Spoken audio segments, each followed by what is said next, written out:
Assalamualaikum warahmatullahi wabarakatuh. Perkenalkan, nama saya Evi Pratiwi, mahasiswi S1 Kebidanan Alih Kredit Universitas Muasada Surakarta, angkatan 5A dengan nomor NIM AB21242. Di sini saya akan melakukan ujian OSCE mengenai edukasi keluarga tentang tanda bahaya kehamilan trimester 3. Selanjutnya saya akan mempersiapkan alat terlebih dahulu. Alat yang pertama yaitu ada jam, kemudian ada lembar balik, kemudian ada tempat sampah, dan ada alat tulis berupa pulpen dan buku.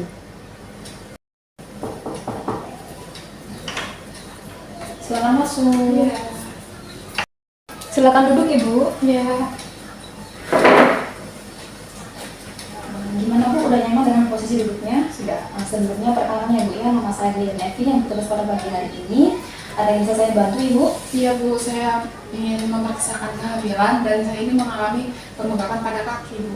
Baik Ibu. Jadi di sini nanti saya akan menjelaskan mengenai tanda bahaya pada kehamilan ya Bu ya. Tujuannya agar Ibu mengetahui tanda bahaya pada kehamilan dan bisa waspada ya Bu ya. Ya.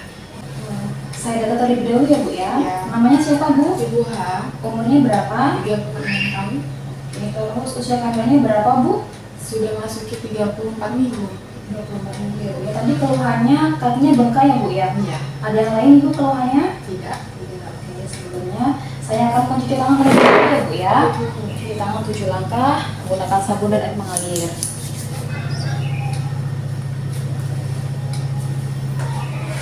Selanjutnya menjaga privasi pasien, menutup pintu dan menutup jendela serta sampiran.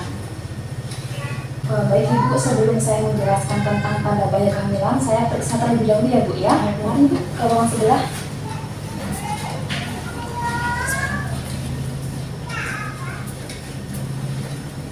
Silakan duduk Ibu.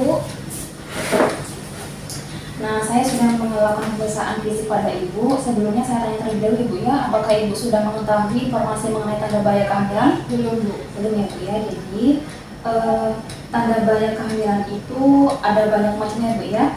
Pada trimester 3 ini, yang pertama itu ada preeklamsi, bisa tak darah tinggi ya Bu ya kita sebutnya. Kemudian ada gerakan janin yang berkurang. Terus ada perdarahan per vagina atau perdarahan yang keluar dari jalan lahir ya Bu ya. Kemudian ada ketuban pecah dini dan demamnya tinggi.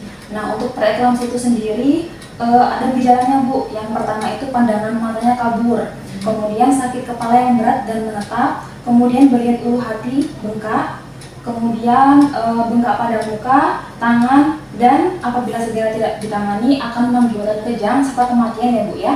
Jadi apabila ada salah satu tanda tersebut maka Ibu harus segera ke petugas kesehatan ya Bu ya. Untuk yang selanjutnya ada gerakan janin yang berkurang Ibu. Jadi gerakan janin itu normalnya harus bergerak 10 kali selama 12 jam. Kalau kurang dari 10 kali selama 12 jam itu berarti ada sesuatu di janin Ibu. Jadi harus dipantau terus ya Bu ya. Kemudian yang selanjutnya ada perdarahan per vagina. Biasanya perdarahannya itu kita sebut dengan solusio plasenta, di mana solusio plasenta ini perdarahan yang disertai nyeri dan ada juga plasenta previa ya Bu ya, biasanya tidak disertai nyeri. Nah, apabila perdarahan ini tidak disertai maka akan mengakibatkan shock serta kematian pada ibu maupun janinnya. Selanjutnya itu ada ketuban pecah dini Ibu. Jadi tanda-tandanya itu biasanya cairan yang keluar itu tanpa disadari oleh kita ya Bu ya. Biasanya berbau khas seperti kita mau pipis tapi kita tidak terasa ya Bu ya. Jadi kita harus benar-benar memperhatikannya ya Bu ya. Karena kalau tidak ditangani juga maka dapat menyebabkan infeksi ataupun kematian pada ibu dan janinnya. Selanjutnya demam tinggi Ibu. Jadi apabila ibu demam maka harus sedia termometer Bu. Karena apabila demamnya tinggi lebih dari 38 derajat Celcius maka itu berbahaya Ibu ya. Jadi harus segera ditangani. Nah, itu tadi ya Bu ya, beberapa tanda bahaya pada kehamilan. Apakah Ibu sudah paham? Sudah. Sebelumnya boleh diulangi Bu apa yang saya sampaikan mengenai tanda bahaya kehamilan tersebut? Yang saya pahami ya Bu ya, tanda bahaya itu ada darah tinggi. Ya. Setelah itu gerakan janinnya kurang dari 10 dalam 12 jam. Ya. Setelah itu ada ketuban pecah dini atau ketuban yang udah pecah sebelum waktunya. Ya, pintar Ibu. Setelah itu mengalami demam ya Bu ya. Ya. Itu aja Bu yang saya. Oke. Oke, tadi kan Ibu mengalami keluhan tentang kakinya bengkak ya Bu ya. Jadi Ibu jangan khawatir, jangan panik karena kaki bengkak itu bisa kita tangani Bu. Nanti Ibu pas tiduran kakinya lebih ditinggiin daripada kepala ya Bu ya. Bisa juga Ibu nempelin kakinya di tembok supaya lebih tinggi atau bisa diganjel dengan bantal ya Bu ya. Jadi Ibu jangan khawatir, jangan panik, tetap santai ya Bu ya. Oke. Nanti kalau Ibu mengalami salah satu yang saya sebutkan tadi tanda bahaya, maka Ibu harus cepat-cepat datang ke petugas kesehatan ya Bu ya, agar segera ditangani dan tidak berbahaya bagi Ibu dan janinnya.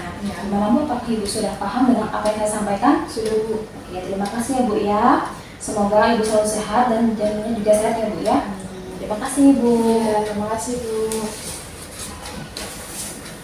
Baiklah, itu tadi yang dapat saya sampaikan. Semoga bermanfaat dan mohon maaf apabila ada kesalahan. Dan terima kasih, saya akhiri. Wassalamualaikum warahmatullahi wabarakatuh.